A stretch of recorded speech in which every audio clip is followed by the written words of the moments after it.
Hayigsoon maayong adlaw ug maayong gabi no kung asa man ka karon. And another day opportunity nga makasir ko sa pulong sa Ginoo sa imuha karon. And ang akong i-share sa imuha makita sa Proverbs all or kanang panultihon chapter 22 verse 22 to 23. Anang pulong sa Ginoo, ayaw pamintaha sa tawong kabos, abi kay kabos man siya.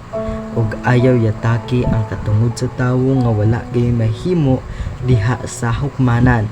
Kay ang Ginoo mauy mubarog nga manlalaban nila ug musuklig kadaot sa nagpahamtang kanilag kadaot. That's God, no? Maoto ang kanang Ginoo, no?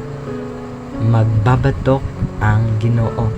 And kini nga scriptures ana siya nga ayaw pamintaha or kanang i-down ang tawo nga kabos kay abi kabos man siya, no?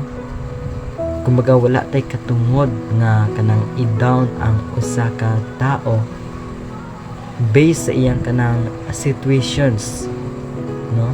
Wala tay katungod ato nga i-down it because sama sa ang giingon sa scriptures ang Ginoo maoy kanang manlalaban nila or magbabatog nila, no, kung kinsa ang magapahamtang sa ilaha og kadaot.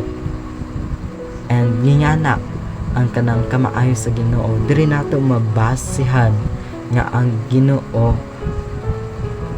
just, no, fair ang Ginoo, no, naa sa iya ang kanang walay pinalabi either dato ka or kabos, no, or pobre, no, wala siya kanang pinalabi. If nakasala ka, nakasala na jud ka ni ana.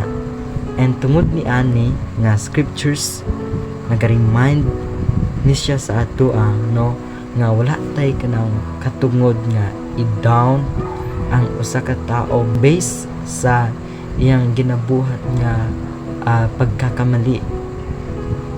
Kay kung mag-down ta sa ilaha sama sa katong mga quotation nga before nimo i-judge ang tao, huna-hunaon nimo ang imong kanang kaugalingon, no? Base nag-judge ka sa ilaha tapos wala nimo na observe ang imong kaugalingon nga mas grabe pa ka nga dili maayong tao compare sa ilaha.